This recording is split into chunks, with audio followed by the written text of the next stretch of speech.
Hola, ¿qué tal amigos? Muy buenas noches. Bienvenidos a este tercer capítulo de su programa Ecos de Miedo, como cada lunes. Hoy estamos totalmente en vivo, transmitiendo desde Monterrey, Nuevo León, y como cada lunes me acompaña Hugo Rodríguez. ¿Cómo estás, Hugo? David, buenas noches. Un gusto estar aquí y un saludo muy grande a todas las personas que ya se están conectando en vivo, como bien mencionas, en este tercer capítulo de la segunda temporada de Ecos de Miedo. Así es, y como el día de hoy estamos totalmente en vivo, pues mándenos sus relatos, puede ser por vía WhatsApp, ya sea por nota de voz o escrito, y con todo gusto lo leemos y lo pasamos aquí en el programa. Muchísimas gracias por estar con nosotros, ayúdenos a compartir, y el día de hoy tenemos un tema muy especial, Hugo. Hoy vamos a hablar de este tema bastante ligerito, bastante digerible, que son las posesiones.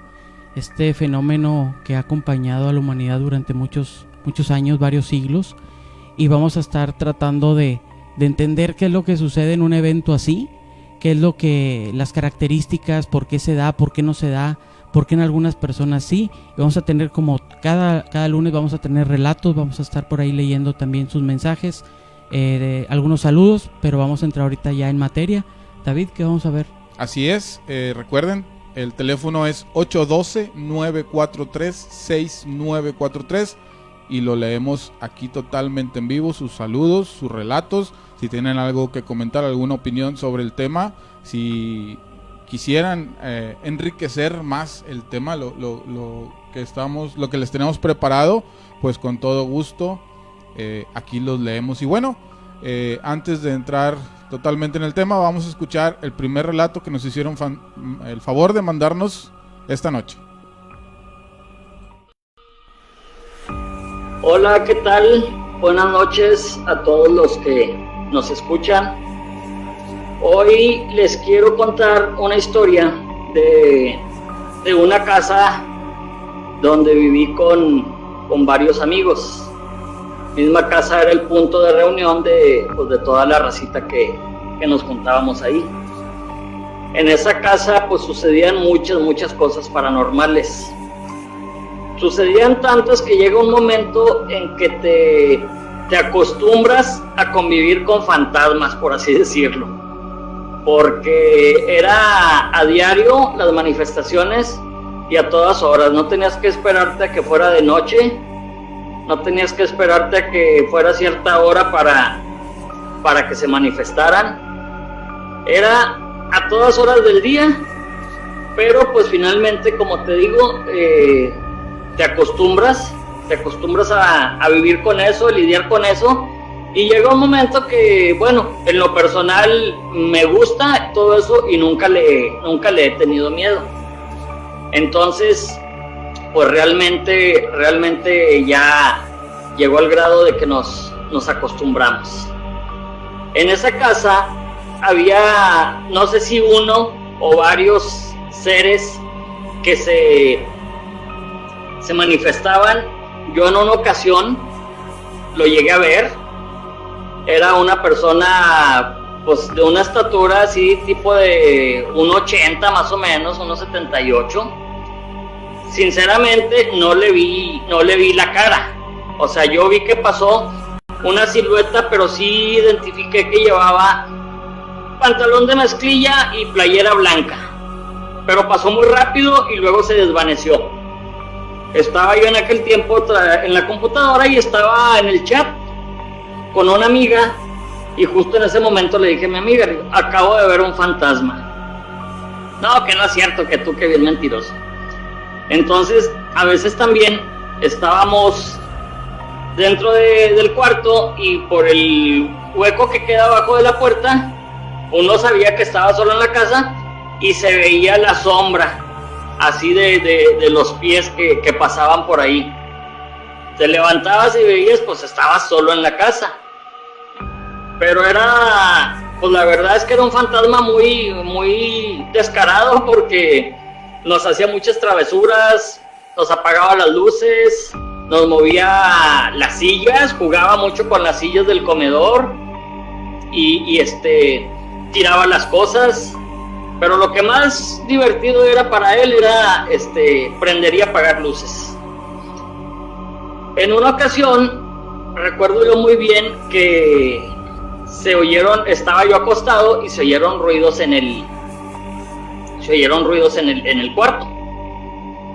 Pero como les comento, te acostumbras a vivir con eso y ya no te da ningún miedo. Y mi reacción fue reírme.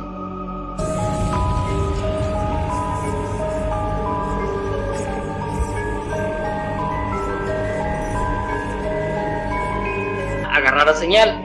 Entonces, así tal cual les digo, la antena cayó al piso, pero con mucha fuerza.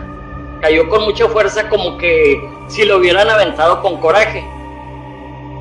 En esa fecha también me acababa de comprar 2 pares de zapatos y dejé los zapatos hacia los pies de la cama en el piso y se veía donde estaban pateando las cajas, pero así contra la pared, pum pum, varias patadas, bien padre estuvo, porque como les digo, yo no le tenía miedo. Entonces ya llegó un momento que yo, cálmate, porque le hablaba, cálmate, pues estás loco, ¿qué tienes? Y pum, pateó una de las cajas, la que estaba arriba, pum, la pateó y fue a dar hasta la puerta del cuarto. Y pues ya me quedé yo como que era así, que la madre, que ya se enojó.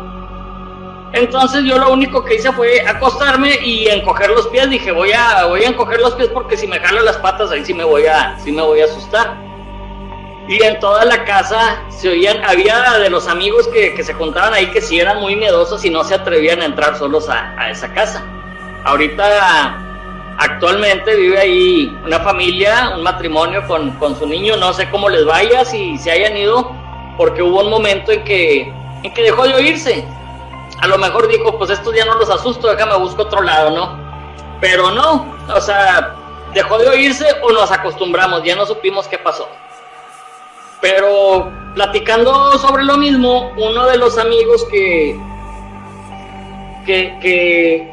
se juntaba ahí le platicó a un amigo de él que ese amigo pues le gustaba y podía ver eso, ¿no? Entonces me comenta que se concentró el chavo y le dio santo y seña de cómo era. Y dice, me puse chinito cuando me lo describió exactamente igual a como lo describes tú que lo viste. Entonces, pero a partir de ahí, fue una vez el chavo, pero no estábamos nadie en la casa, porque quiso investigar ahí físicamente, pero no estábamos. Y a partir de que ese chavo fue a tratar de investigar, fue cuando dejó de oírse. Tal vez algo tuvo que ver, pero sí, eso sucedió en una casa que le llamábamos La Fraternidad, ahí en la colonia Vidriera. Muchas gracias, espero que les guste mi historia y pues más adelante tengo muchas que puedo contar, me han pasado muchas cosas, más adelante les cuento otras. Saludos a todos.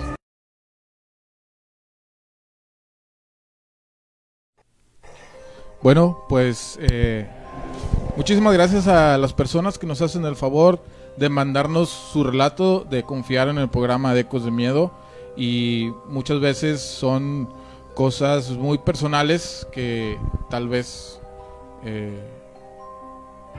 no comparten con cualquier persona por miedo a la burla o al rechazo, pero gracias por confiar aquí en el programa de Ecos de Miedo y compartirlos con nosotros.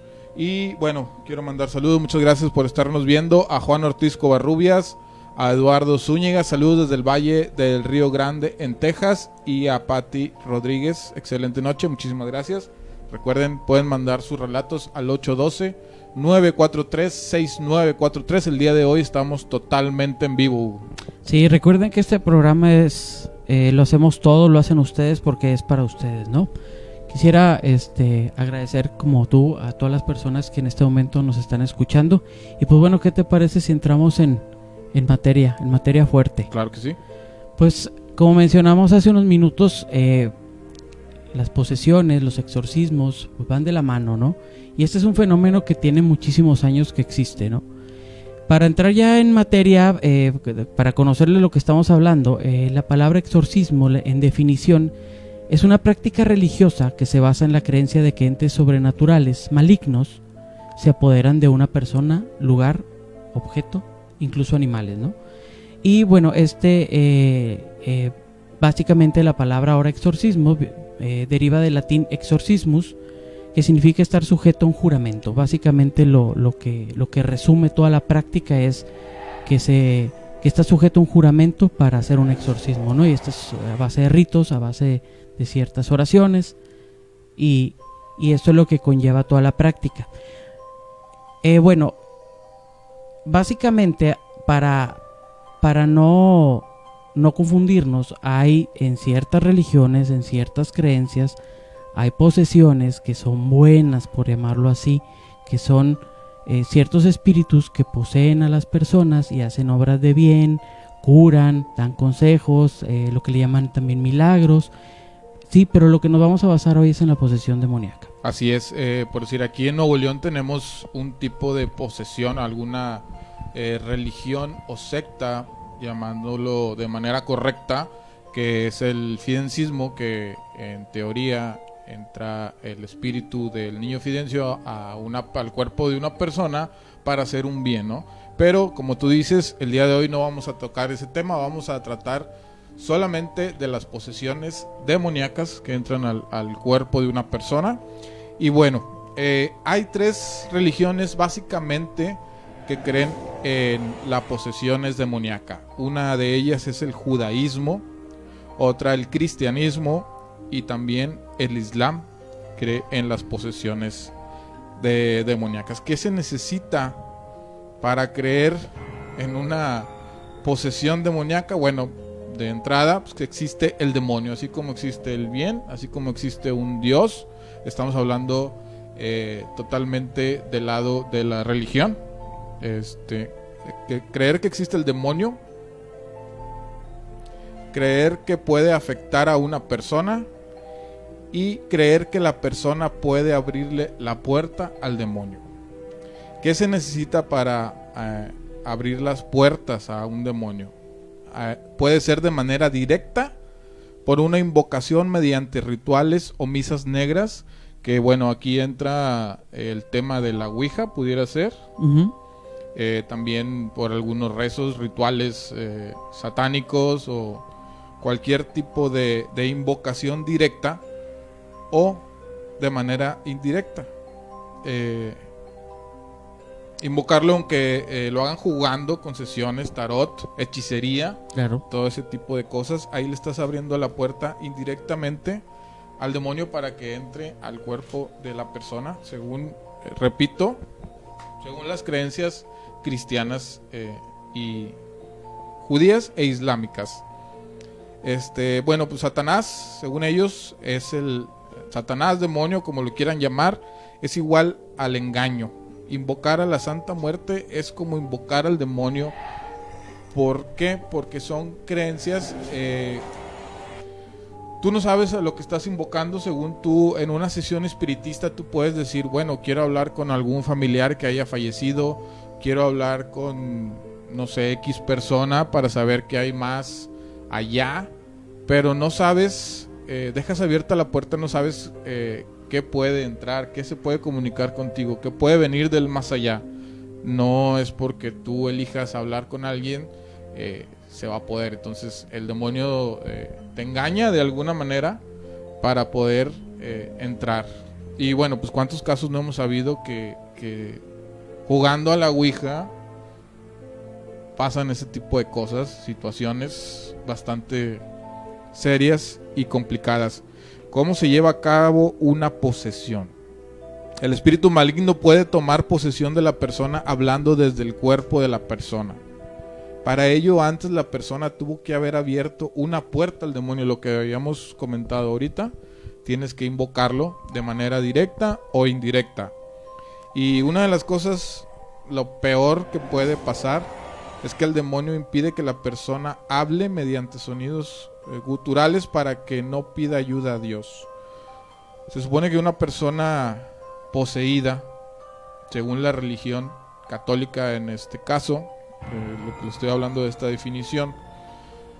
Si una persona está poseída y pide ayuda directamente a Dios, Dios se la va a conceder y Dios la va a ayudar y va a expulsar al demonio que tiene dentro de su cuerpo. Lo que hace el demonio es que no lo deja hablar, por eso esos sonidos guturales impide que la persona que está poseída hable y se comunique con Dios y con las demás personas. Bueno, como muchos sabrán, para determinar una posesión, solamente la iglesia lo puede hacer mediante ciertos pasos, durante ciertos lineamientos. La mayoría de los casos que creemos que está poseída una persona, la mayoría de los casos son de esquizofrenia. Sí, básicamente para que se le pueda llamar exorcismo y puedan realizarse estos rituales, pues como tú comentaste, se tienen que llevar a cabo o verse logrado varias situaciones, ¿no? En este caso, ya cuando esto se da, empieza lo que se le llama el exorcismo, que es una práctica religiosa que se realiza contra una fuerza maligna, porque estamos hablando en este caso del demonio, ¿sí? Y si a través de diversos métodos lo que hacen es expulsar, sacar o apartar a dicho ente de la persona, del objeto o área que se encuentra poseída por esta entidad, ¿sí? Y estos entes, dependiendo de las creencias de los implicados, pueden ser demonios, espíritus, ¿sí? Pero como les mencionamos hace unos minutos, esto también puede ser sobre animales, objetos, incluso lugares como pueblos. Ya ven los famosos pueblos que llaman pueblos fantasma, pueblos embrujados, o casas, ¿no? Que la semana pasada estuvimos hablando del fenómeno poltergeist. Ajá. Bueno, los poltergeists no necesariamente tienen que ser demonios. No, pero se habla de que probablemente en algunos casos la casa esté poseída. Fíjate y se requiere también el exorcismo, por así decirlo, sí, claro, de la casa. El año antepasado fuimos a una exploración urbana a la casa de los Peñacos y alguien nos comentó que ahí no estaban el espíritu de los niños, sino que existía pues un demonio, por así decirlo, que se hacía pasar por los almas de los niños que lamentablemente perdieron la vida ahí. Pues entonces, bueno, cabe lo que estás diciendo, ¿no? Que también en las casas puede haber posesiones. Sí, y normalmente esto se da en lugares donde pasó algo muy crítico, muy severo y de alguna manera esa energía se siente llamada a poseer el lugar o habitar el lugar. Así es. Y bueno, pues ¿cómo nos podemos dar cuenta si alguien realmente está poseído? Bueno, nosotros no tenemos ninguna jerarquía, ninguna persona, más que el Vaticano lo determina.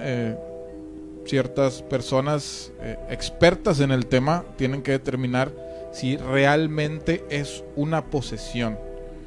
¿Cómo lo determinan? Bueno, pues rociando agua bendita y viendo la reacción de la persona. Puede haber también un efecto placebo, como estaba escuchando algún caso que les echa agua común y corriente y siente que la quema y hace toda la parafernalia como si estuviera poseído, pero no, dicen, bueno, pues eso es agua común y corriente. Es un caso de esquizofrenia totalmente, ¿no?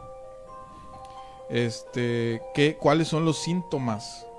Pues la aberración a todo lo sagrado, ¿no? Le ponen, obviamente, como les comentaba, agua bendita, les ponen crucifijos, imágenes, rezos, y bueno, sienten aberración hacia todo eso.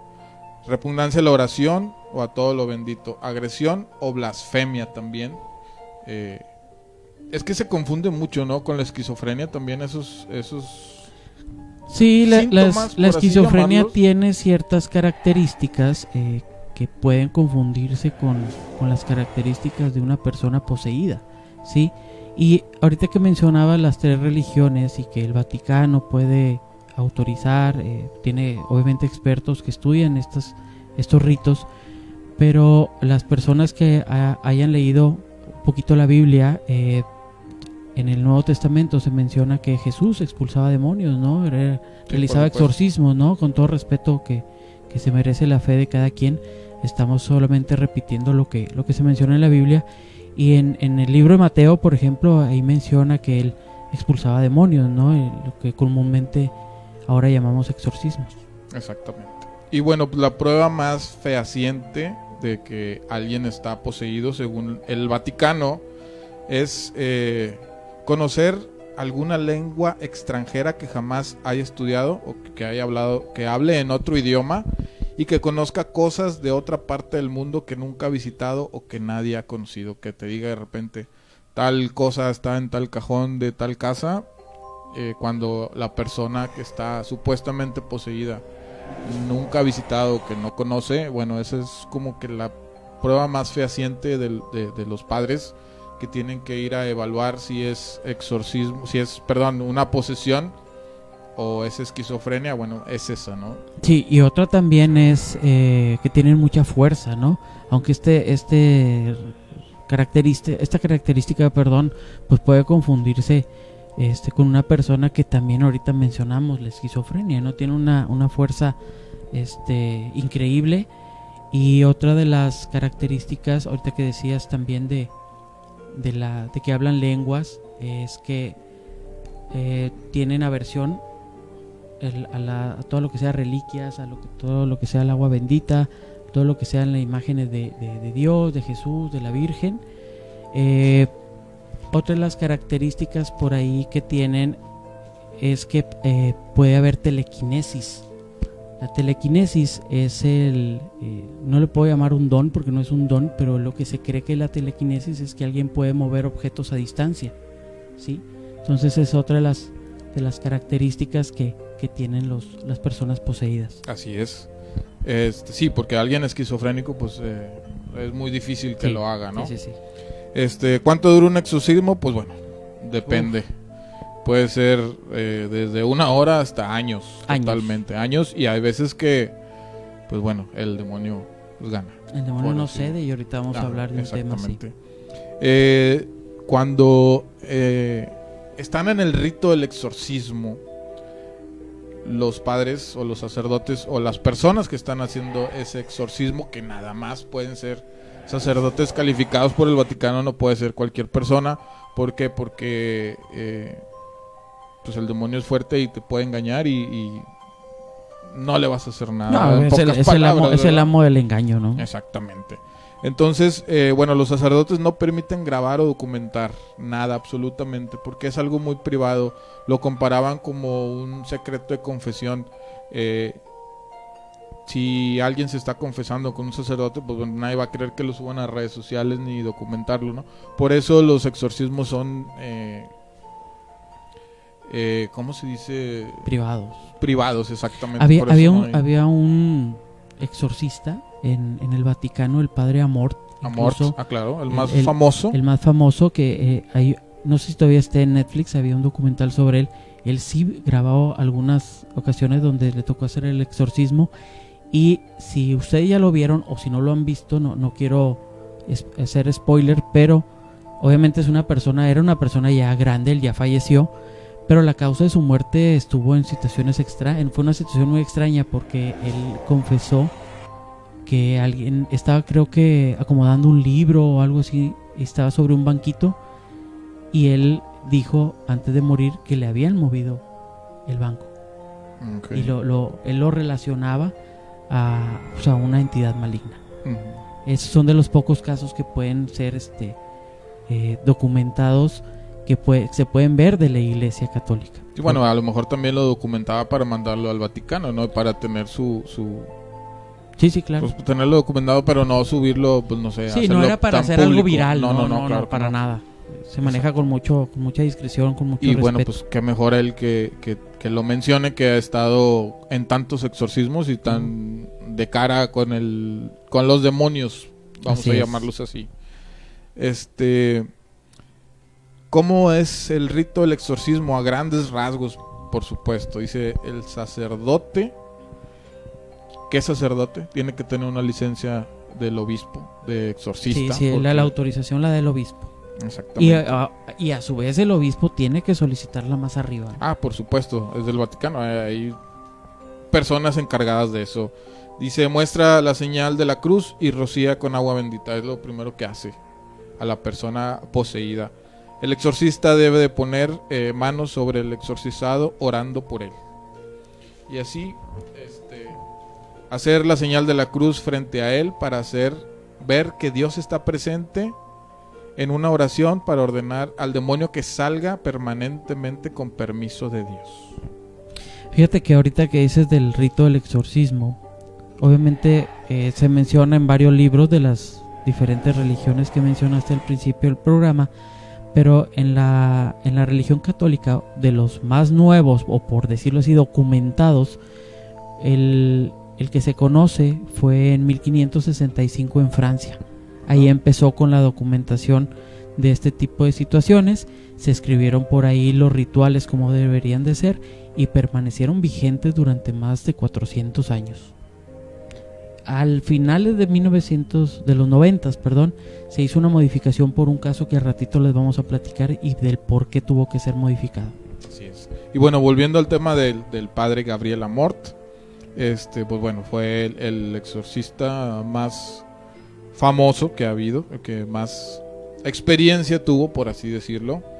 Dice que había una gran causa que provocaba el 90% de las posesiones, y eran los hechizos de alguna bruja, de una persona, de algún objeto, alguna maldición, algo malo que te deseara, ¿no? Era el 90% de los casos según él. Y el otro 10% es participar en sectas, rituales, jugar con la Ouija, dejarlo entrar, invocaciones y todo eso. Entonces, pues bueno, eso documentaba el mismo padre Amort, junto con el padre Mancuso, cuando hicieron esta modificación. Ahorita les platicamos el caso completo, pero cuando hicieron esta modificación al ritual, ellos estuvieron en desacuerdo porque decían que si ya estaba comprobada la eficacia durante tantos siglos, no veían la necesidad de. Pero ahorita vamos a platicar y a ver ustedes qué opinan también de esto. Así es. Y bueno, los métodos que usa los demonios, pues para qué los quiere, ¿no? Es cuando quiere que la persona santa renuncie a su estado santo. Es para, bueno, pues ya le está haciendo ruido, le está poniendo una piedrita en el zapato, por así decirlo, y bueno, pues lo tiene que poseer, ¿no? De hecho, es una de las características que se mencionan muy a menudo, ¿no? Que estas personas son muy cercanas a Dios, y lo que hace en este caso la entidad, el ente, el demonio, como gusten ustedes llamarlos, es que quiere que caiga en la tentación, que se aleje de ese estado de santidad. Y me recuerda mucho algo que leí sobre el Padre Pío, que es un padre muy, muy, muy famoso, que él tenía reconocido por la iglesia los estigmas de Jesús. Ajá. Él los había manifestado en sus manos y en sus pies. Creo que tenía casi todos, por no decir todos, creo que también tenía el del costado. Pero bueno, ese ya será otro tema. El punto es que él llegó a sufrir posesiones porque estaba muy cerca de la santidad. Ajá. ¿Pero lo exorcizaron? Sí, llegó a sufrir posesiones y le hacían el rito, pero obviamente regresaba a su estado, ¿no? Pero el diablo quería tentar, ¿no? Lo quería para él. Claro. También mediante objetos que pueden ser poseídos, bueno, pues como el caso que todo el mundo conoce ahora con las películas de los Warren, de Annabelle, que es una muñeca supuestamente poseída, también puede poseer. De hecho, en la película que dices de los Warren, en la primera película que salió del Conjuro, ahí muestra paso a paso cómo una persona va cayendo en posesión, ¿sí? Ahí sí. Lo mencionan y lo detallan. Está muy interesante esa película. Sí, cómo no. Y cuando se participa en hechizos malvados, en hechizos, ritos, lo que ya hemos mencionado, en ouijas, en cualquier otro tipo de rituales que no sean maleficios, cuando hay blasfemia muy continua, sí. Todo eso atrae. Cualquier tipo de ritos que no alaben a Dios, prácticamente. Eso, sí. Todo lo que les estoy platicando es según la Iglesia Católica. Así es. ¿Verdad? Pero como hemos dicho, y como los mismos sacerdotes y la misma Iglesia lo ha dicho, inclusive el Vaticano, la mayoría de los casos son casos de esquizofrenia. Que deben tratarse de manera clínica. Exactamente. ¿Por qué? Porque si alguien está poseído verdaderamente, que es yo creo un porcentaje mínimo, un 1% del 100% de los casos, con medicina y para la esquizofrenia no se va a curar nunca. No. Entonces, y al revés, si alguien tiene esquizofrenia y le quieres hacer un rito y le echas agua bendita, jamás se va a curar de su esquizofrenia. No, incluso, por ejemplo, ahorita que decías de que hablan idiomas, lenguas que jamás han escuchado o que están en desuso, algunas pruebas científicas que se han hecho en personas con este padecimiento demuestran que las personas, al escuchar o por ver una película o por ver algo, por alguna razón el cerebro guarda esa información y tienden a repetirla en crisis, ¿no? Entonces, Sí, claro. por eso creen que hablan otras lenguas, pero simplemente no es que la persona lo domine, no es que esté poseído, Sí. simplemente es un efecto o una característica extraña. Que se queda en el subconsciente, que se queda en el como un sueño, ¿no? A Así veces es. sueñas cosas que ni te imaginas, pero algo viste Ujú. en algún momento de tu vida que se quedó guardado ahí y pues bueno, de repente sale, ¿no? Y bueno, no somos psicólogos, pero es la explicación que los científicos Que dan. los expertos nos Inclusive, dicen. no nada más los científicos, también la gente religiosa, ¿no? Da ese tipo de términos. Así es. Digo, a lo largo de los años ha habido muchos casos de famosos, por así decirlo. Ahorita vamos a platicarles un poquito. Y ahorita ha habido un auge mucho en las películas de terror donde se muestran ficticios o muchos les ponen basado en hechos reales. No quiere decir que precisamente lo sean. A veces lo utilizan para infundir más miedo, ¿no? Cierta Pero parte de la historia está basada en hechos reales. Así Todo lo es. demás, bueno, pues, está dramatizado para hacerlo, obviamente, más... y alteran un poquito también la situación, pues para darle más drama, ¿no? sí, claro, para que sea atractivo al espectador para ir al cine, ¿no? Sí, Pero bueno. esto es parte de todo lo que hace Hollywood por hacer estas películas. Así es. Y bueno, ahorita más adelante vamos a tocar dos casos, uno muy breve que es el caso Vallecas, y vamos a tocar un caso más a fondo que es el caso de Annelies Michel, que son unos ritos que hicieron con ellas, unos exorcismos muy, muy interesantes y que fueron llevados de alguna manera al cine. Así es. Bueno, déjenme, antes de irnos al siguiente relato, les voy a leer algunos mensajes. César Juárez, saludos David, excelente programa, gracias carnal. Dice Pati Rodríguez, el judaísmo no cree en Satanás, menos en las posesiones. Lo que ellos creen como a Satán es la mala inclinación de las personas. Híjole Pati, yo creo que tenemos ahí diferentes tipos de opiniones porque pues, los judíos claro que creen en Satanás, ¿no?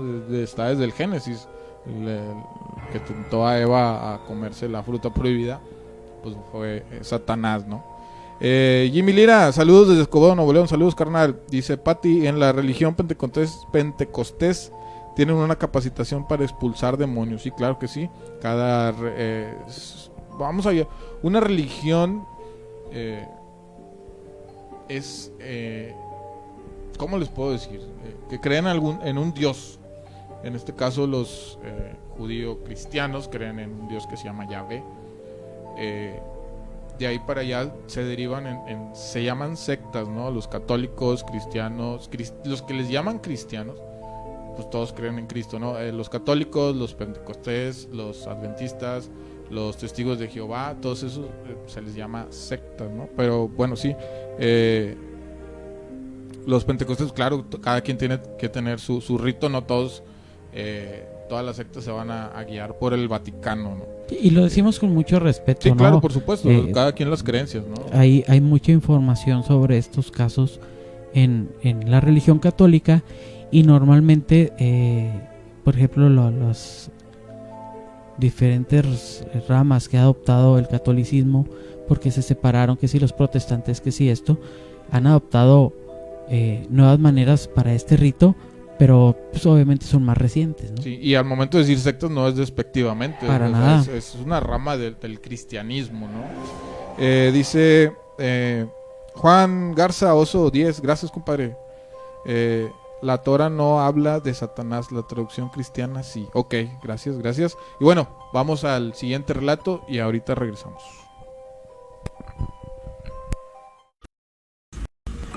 Hola David, buenas noches. Ese es mi relato. Era el año del 2013 y me habían diagnosticado una amenaza de aborto y por tal motivo tenía que estar en total reposo. Los días se pasaban y yo cada vez me aburría más, la verdad, aquí en mi casa. Un día decidí tomar mi ropa, sinceramente no siquiera sé por qué lo hice, y salí a lavar al patio de mi casa. La verdad es que ni siquiera debía levantarme para hacer nada y pues bueno, como lo repito, no sé ni siquiera por qué lo hice. Tomé mi ropa y me dirigí al patio de mi casa y lo que hice fue ponerlas en el tallador, o sea, ni siquiera las puse en la lavadora. Al meter las manos al agua, no sé, yo sentí una sensación extraña, pero pues pensé que era lo mismo, a lo mejor de sentirme un poco mareada o inestable de no haberme levantado en días de la cama, o no sé, el mismo nervio de que sabía que no debía de estar haciendo lo que estaba haciendo. Cuando meto las manos al agua a querer, pues no sé cómo decirlo, remojar la ropa o sí, ponerla en el jabón, empecé a escuchar unos murmullos al lado derecho, pues sí, de mí, o sea, era como que un pasillo que da hacia la salida de mi casa. Al escuchar los murmullos, yo lo primero que pensé, no sé, pensé que alguien se había metido a mi casa y que ya estaban dentro, vaya, en el pasillo, y que no me iban a dar tiempo para alcanzar a correr o meterme pronto a mi casa.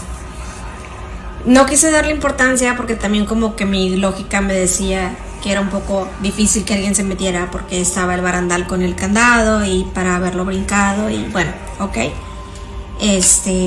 Y seguí en lo mío, nada más metiendo las manos literal al agua y medio remojando la ropa. Cuando supe que no era normal fue cuando los susurros o los murmullos que yo escuchaba ahora los escuché a mi lado izquierdo. No sé, sinceramente se me cruzaban muchas cosas por la cabeza, desde que fuera una broma, que yo me estuviera imaginando las cosas, hasta que algo nubla mi visibilidad, algo se interpone entre la luz del sol, porque era, no sé, como las 2, 3 de la tarde, algo tapa mi visión hacia el sol y era como si alguien estuviera parado, porque se veía la sombra, incluso a través de mí o a través en el agua, se veía una sombra de algo que estaba cubriendo el sol. No quería voltear porque sabía que al lado izquierdo nada más estaba un gran árbol en el patio de mi vecino y no había forma de que algo cubriese el sol, porque ok, si bien es cierto el árbol estaba grande, pues tampoco lo suficiente para haber tapado de esa forma el sol. Para cuando yo volteo, veo que está en el árbol. En el árbol había, pues no sé cómo decirlo, era una especie de persona, de bulto, de, no sé, era una persona muy alta, muy delgada, cubierta de pies a cabezas, con una túnica negra. Tenía las manos extendidas a los lados, los dedos abiertos, unos dedos muy huesudos y muy largos, y la tela era tan delgada y tan transparente que volaba por el medio de sus dedos, dejando ver esos huesos tan prominentes en sus dedos, no sé. Eso duró, lo pude ver como alrededor de 2 o 3 segundos, desaparece ante mi mirada y la luz del sol es la que me hace cerrar los ojos. De inmediato me metí a mi casa, ni siquiera recogí mi ropa, yo me sentía temblar completamente todo el cuerpo. Me metí a mi casa, cerré completamente pues, las puertas, la mosquitera, la puerta de la cocina, y me fui a mi cuarto a llorar. Ni siquiera sabía lo que había visto, me moría de miedo porque estaba a meses de tener a mi bebé. Sentí un dolor muy fuerte en el estómago, y esperé hasta la noche que pude contárselo en ese entonces mi esposo. Entonces pude contarle lo que había visto yo esa tarde en el patio de mi casa. Siempre fue muy escéptico, y me comentó que pues a lo mejor mi miedo me había hecho ver otra cosa, que eso no pasa, que eso no existía. Pues bueno, para no hacerte el cuento largo, a los 3 días fallece un tío mío, muy estimado, y a los siguientes 3 días fallece la bisabuela de él. Pues bueno, esa es mi historia, espero que te haya gustado, te agradezco tu espacio. Saludos.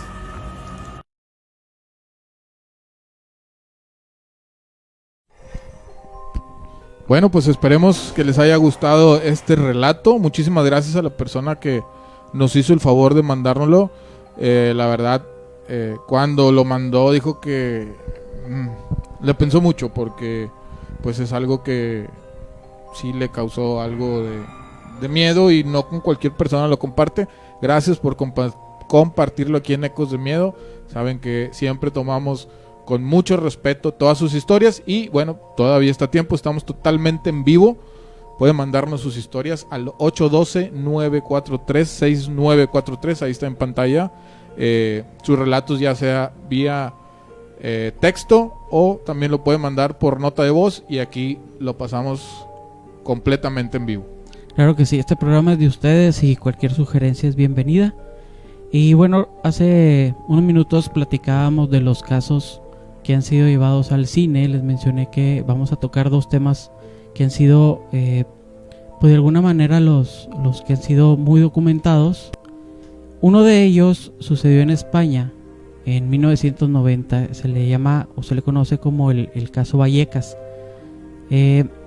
Había una chica llamada Estefanía, 18 años, estaba en la escuela y empezó a interesarse mucho en el tema paranormal. Compraba revistas, ya saben, todo eso, y en una de las revistas venía un tablero Ouija. Entonces pues estaba fascinada con el tema.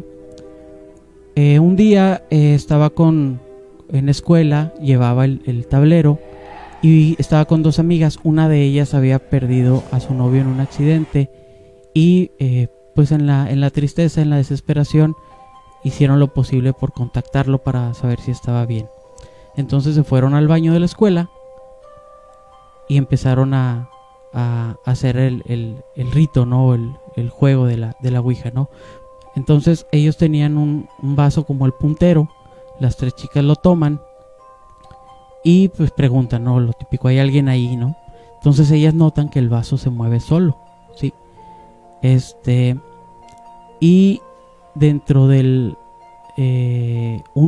vaso se formó un humo negro. Una de las características de este ritual, o esto que se hace con la Ouija, es que la recomendación es que al abrir la sesión, por así decirlo, no hay que dejarla abierta, siempre hay que despedirse, decir adiós, lo que sea. Pero en este caso ellas fueron interrumpidas a mitad de sesión por la maestra y no pudieron cerrar la sesión o el juego, ¿no? Dejaron como que abierto el portal, vamos a decir, la puerta, ¿no? Así. Ese humo negro que se había formado en el vaso, según relatan, entró en el cuerpo de Estefanía, y de ahí empezó un calvario de 1 año aproximadamente con ella.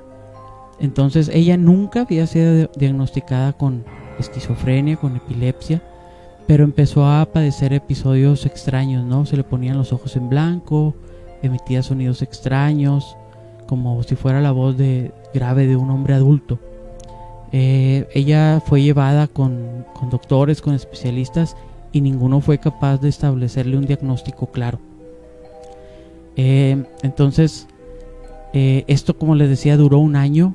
Ella, según refiere la familia, adoptaba algunas posturas muy extrañas que decían tú que oye, esto no es posible que puedas hacer el cuerpo o doblar el cuerpo de esa manera. Empezó en algunas ocasiones a agredir a sus hermanos, pero también hay que aclarar que esto no se sabe hasta qué punto sea cierto, porque también se hablaba de que la familia, ante la tensión, podían estar sugestionados. Pero nunca le practicaron un exorcismo. No le practicaron un exorcismo. Tenía pues por ahí algunas características propias de un exorcismo, ¿no? Entonces cuando ella tenía obviamente esto no era todos los días, no era todo el día, tenía episodios así, pero cuando ella entraba en este tipo de trance, ella decía que veía un grupo de personas que le decían ven hacia nosotros. Al siguiente año, en 1991, ella muere. Y los testigos dicen que ella se estaba, por así decirlo, se estaba ahorcando, ¿no? Ella muere en agosto del siguiente año en la noche. Y aquí lo que cabe destacar fue el parte médico, que decían como causa de muerte asfixia pulmonar en extrañas circunstancias. Sí, después este caso fue retomado para el cine y se hizo una película llamada Verónica. Española. Es española y que según los que no la han visto es entretenida, es buena, toca el tema. Obviamente ahí se agregan algunos detalles para agregar un poquito más de drama, pero es un retrato de lo que pasó esta chica Estefanía, en paz descanse, con esta situación con la ouija. Es imposible ahorcarte solo, ¿no? Con la mano. Sí, o sea, obviamente, no sé si has visto la película de David Gale, que no tiene nada que ver con lo paranormal, pero cuando se quiere suicidar por asfixia, para asegurarte de no quitarte, la desesperación llega a tal grado que, bueno, pues tratas de la supervivencia natural de cada quien, tratas de no ahogarte, pero ahorcarte solo, yo creo que es imposible, ¿no? Sí, el cuerpo humano, el instinto de supervivencia te hace reaccionar y no te puedes... Es como querer hacerte cosquillas a ti mismo. Sí, pues no, jamás. Se pierde el factor sorpresa y no puedes, ¿no? O morderte la lengua, pues jamás. O sea, pues, por accidente no, sí, voluntariamente no. O sea, tiendes a sentir dolor y te quitas. Entonces fue muy extraña su muerte, ¿no? Así es. Pues para que chequen la película.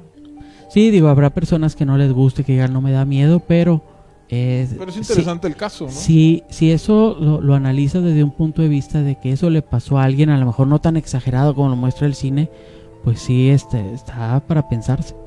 Y el otro caso que tenemos, Anneliese Michel. Anneliese Michel, yo creo que es de los más famosos que hay. Sí, ese caso fue de una chica, Anneliese Michel, creo, si no me equivoco, de alemana. Ajá. Ella estuvo atormentada como 8 años. Sí, ella, si no me equivoco, nació en 1952 y falleció en el 76. Y en el año 68-69 empezó a presentar algunos episodios por ahí extraños, donde los signos o los símbolos de la posesión eran muy evidentes. Así es. Bueno, vamos a poner un video para más o menos darnos cuenta la evolución o los cambios que sufrió al principio. No tienen subtítulos, obviamente está en alemán, pero vamos a escuchar el timbre de voz que tenía en cada una de las etapas de su posesión.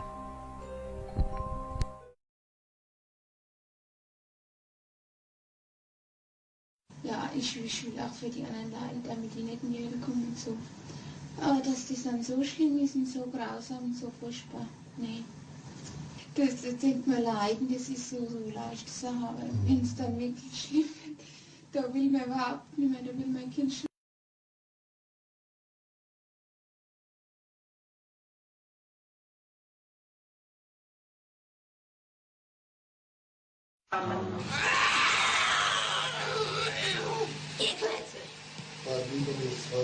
Nein, ihr Klötze! Der war mir Klötze! Oh, so der will auch nicht, oh, ich geh auch nicht, oh. Sind wir schon 3? Ah, wie?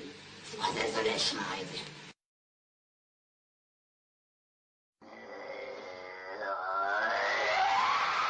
Als Kind Gottes. Ich hab ein Moderschlag!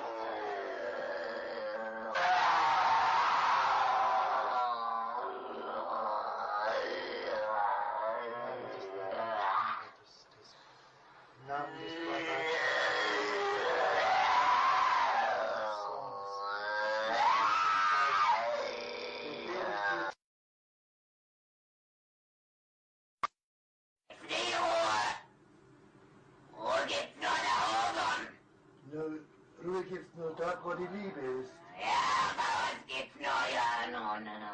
Nur Hass. Ja, Und wo nur Hass ist, da gibt's keine Ruhe. nein. Und für uns gibt's nie Ruhe. Nie. Weil In der Ewigkeit.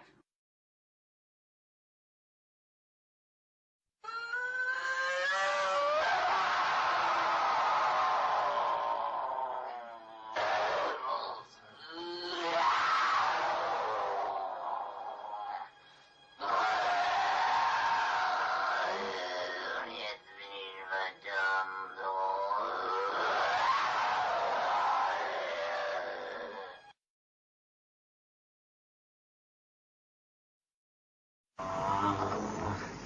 Die müssen in eigenen Seminaren ausgebildet werden, die dürfen nicht auf die anderen Universitäten. Kapiert? Klar. Ist da sonst noch etwas zu sagen? Oh, weil das, Weil der Teufel größere Macht.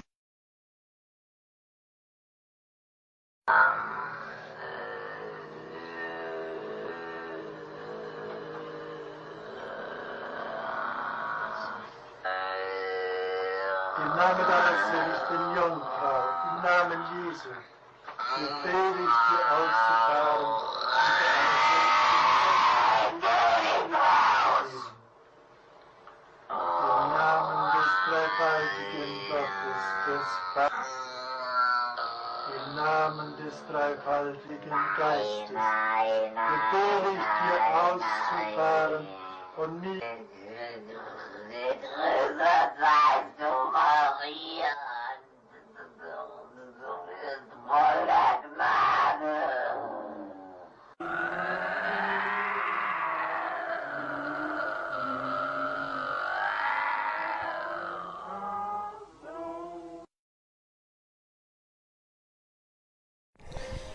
Bueno, pues ese fue una parte de los demonios que se creía que estaban en el cuerpo de Anneliese, y eran las manifestaciones en su voz de cada uno de ellos. Así es.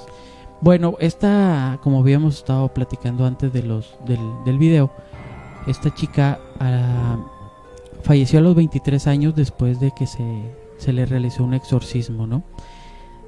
A los 16 años, cuando esta niña tenía 16 años, se cree que pudo haber tenido un primer ataque de epilepsia. Ujú. ¿Sí? Esto es todo lo que es parte de estos 7 años de calvario, ¿sí? Entonces le habían diagnosticado una epilepsia del lóbulo temporal, pero esto no se sabe si fue real, porque se cree que nada más es así como que una versión de la salud que ella tenía, ¿no? Entonces empezó a caer en depresión y fue tratada en un hospital psiquiátrico.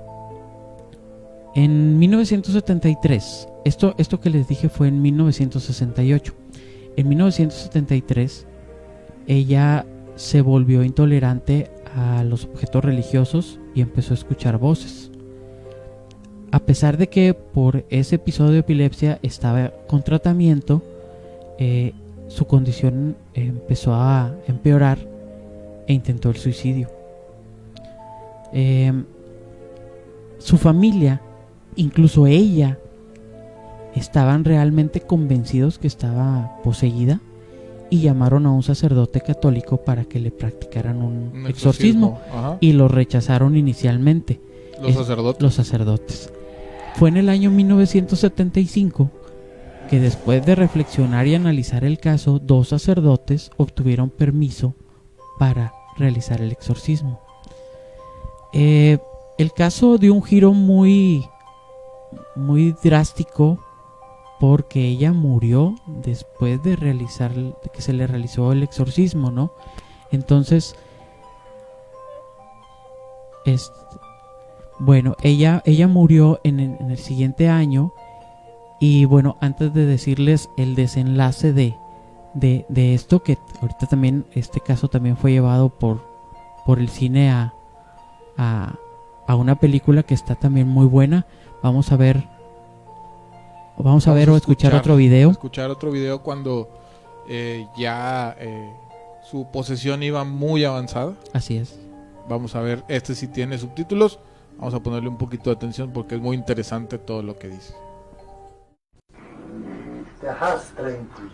Ne? Der Hass lässt dir keine Der Ruhe. Neid über die andere Engel. Es gibt nie Ruhe. Ruhe gibt's nur da oben. Ruhe gibt's nur dort, wo die Liebe ist. Ja, bei uns gibt's nur Nur Hass. Ja, Und wo nur Hass ist, da gibt's keine Ruhe. nein. Und für uns gibt's nie Ruhe. Nie. Wer bist du? Judas. Nein. Fleischmann Oh ja, ich muss jetzt gehen. in die Hölle. Oh ja. Und du weißt noch, was du zu sagen hast?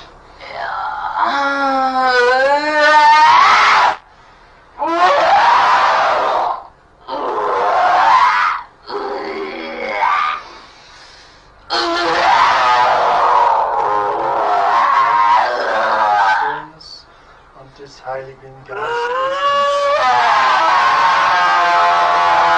Gottes. Des Heiligen Geistes.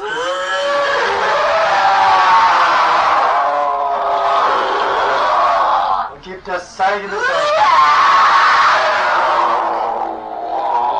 und sprich das Zeichen zum Ausfall des Heiligen Gottes. Ich hab ein Moderschlag.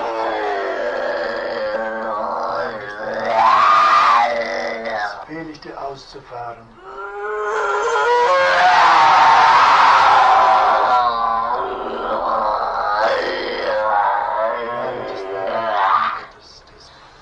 Im Namen des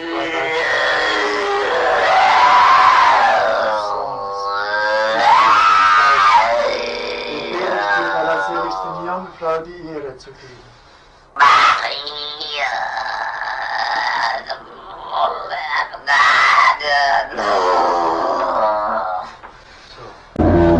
Anneliese müsste halt noch viele Seelen mitreißen. Aber die Prüfung schafft ihr nicht, dafür ist mir die Sauznase, dieser Flucht. Der Judas und der Nero, der Kain und der Hitler, hüpft immer. Allen deinen Segen für alle Fragen, was du sagen Und jetzt mein Vater weg.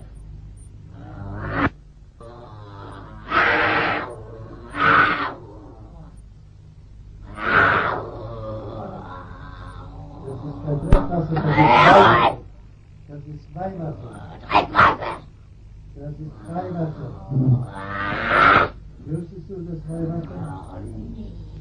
Ja, wie du schön lieben kannst. Vater der Liebe. Sag die Wahrheit.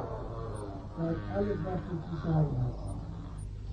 Der Scheißdreck war nur dieser Flucht.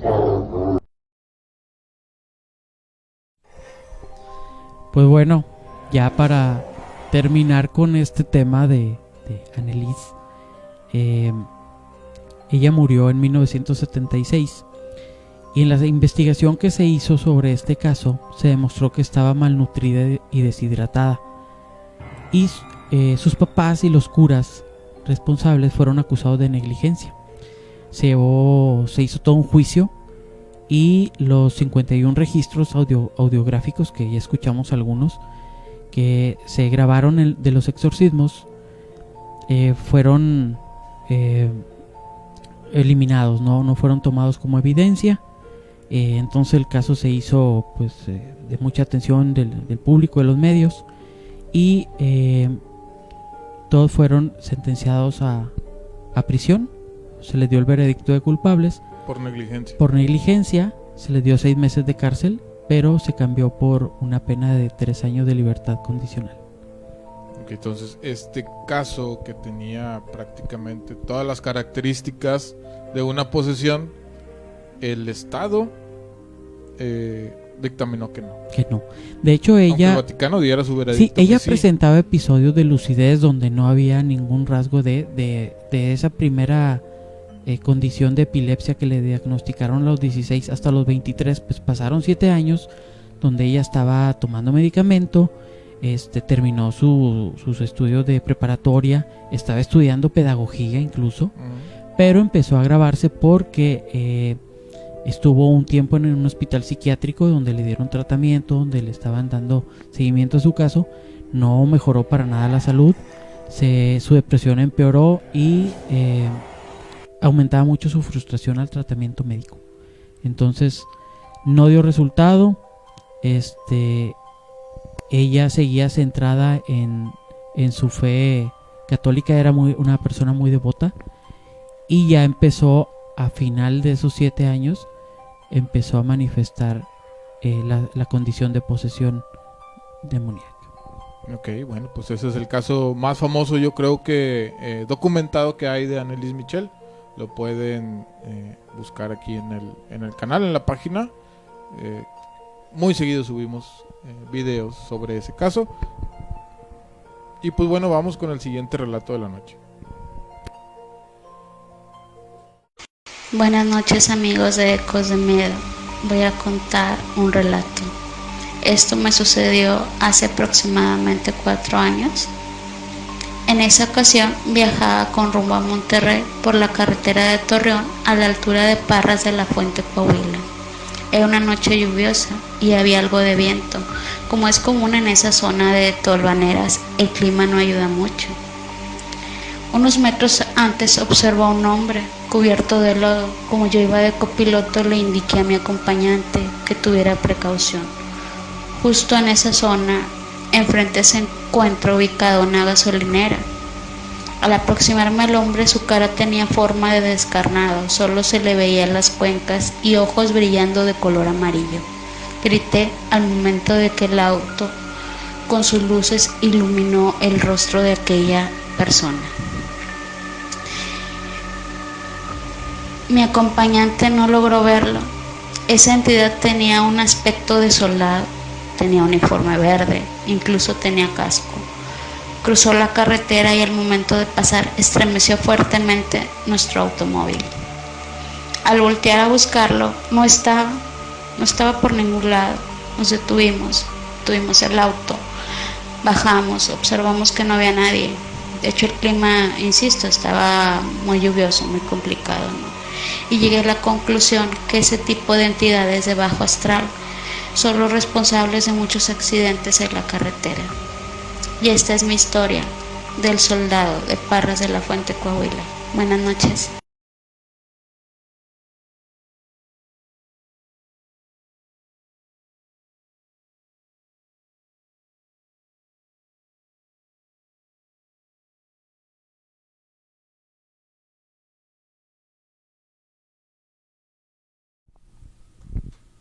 Bueno, pues muchas gracias por haber estado con nosotros el día de hoy. Hoy estuvimos totalmente en vivo, una excepción, Hugo. Fue un tema muy interesante, valía la pena hacer el en vivo. Y pues bueno, para esta semana tenemos 4 recomendaciones de películas para sobrellevar este programa. ¿Relacionadas con el tema también? Una es la clásica, El Exorcista, ¿no? Es una película que cuando fue presentada o proyectada en los cines, la gente se desmayaba, la gente se salía a media película, entonces pues vale la pena verla. Otra es una película que se llama El Rito, es referente también al exorcismo. La tercera película es sobre el caso Vallecas, que la llevaron al cine y se llama Verónica. ¿Está en Netflix? Esa está en Netflix. Y en el caso de Anneliese Michel se hizo la película como El exorcismo de Emily Rose. Todas recomendadas. Habrá personas que le den más miedo, otras no, pero hay un original y un remake, ¿no? Del exorcista. De Emily Rose. Desconozco. Del Exorcista sí se hicieron después otras versiones, pero el original creo que de 1972, 1973 por ahí, y vale la pena. Así es. Y bueno, pues muchísimas gracias a toda la gente que nos hizo el favor de comunicarse con nosotros. A Patti, muchísimas gracias, Patti, por el apoyo cada semana aquí en el programa Ecos de Miedo. A Ivette Faz, muchísimas gracias también por siempre compartir el contenido de la página. A Marta Calvillo, buenas noches, saludos a la distancia desde Guadalupe, Nuevo León, muchísimas gracias. A Carolina Lozano y a Maye Alza, muchísimas gracias a toda la gente que nos hizo el favor de vernos el día de hoy. Recuerden, mandarnos sus relatos al 812-943-6943. Y el próximo lunes nos vemos con un tema. ¿Ya tenemos el tema definido? Todavía no, todavía no, pero va a ser bueno. Así es, todos los lunes a las 10 de la noche, Ecos de Miedo. Síganos en todas nuestras redes sociales, en Facebook, en YouTube y en TikTok como Ecos de Miedo. Muchísimas gracias y que pasen buenas noches. Buenas noches.